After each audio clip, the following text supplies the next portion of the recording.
Hey there everybody, well the Jets win 27-23, a comeback victory here in Buffalo in week 14 that improves them to 4-9 right now. Well, obviously the Jets out of playoff position, so a lot of people are focusing, as they should be, on the draft position for 2019. What does this win mean then for the Jets in draft position? So the Jets were third entering today. They are now fifth, but a more interesting kind of point regarding draft position is that because the Niners and the Raiders won both on Sunday, they are now both 3-10. The Cardinals are 3-10 with a loss this week. So right now the draft order is Niners, Cardinals, Raiders. But the twist for the Jets is that because of strength of schedule, if they had lost this game, they actually would have moved up to the #1 pick. So unfortunately, or no matter how you look at it, if you want to say unfortunately, the Jets not #1, instead falling from 3 to 5 with the victory. Things can change, obviously. There's still 3 games left in the season, so things can change for most teams, but Jets almost certainly not going to get the #1 pick. So should you be mad that they won? I mean, look, this isn't the NBA. You're not guaranteed to get a lock great player at #1.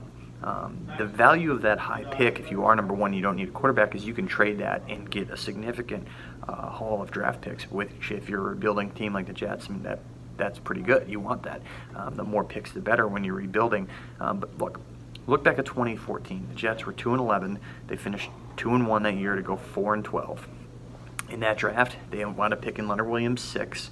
But look at some of the players that went above and below Leonard Williams.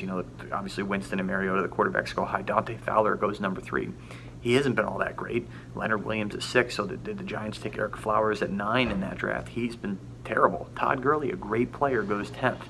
Kevin White, a guy who's been a bust as a receiver for the Bears, goes 7th. So it's not so much about just getting the pick. You have to be able to scout properly and make the right picks, which is why viewing these sort of things through a lens of you're automatically going to get a better player if you pick 2nd versus 5th or 6th is flawed. It's more about finding the right guy and picking that right guy, scouting the right people, and having the right people in your scouting department to scout correctly and get the right players. So look, should you be mad the Jets won today? They're mathematically out of playoff contention, so it's sort of a meaningless win to improve to 4-9 in a season that almost certainly will end with Todd Bowles being fired.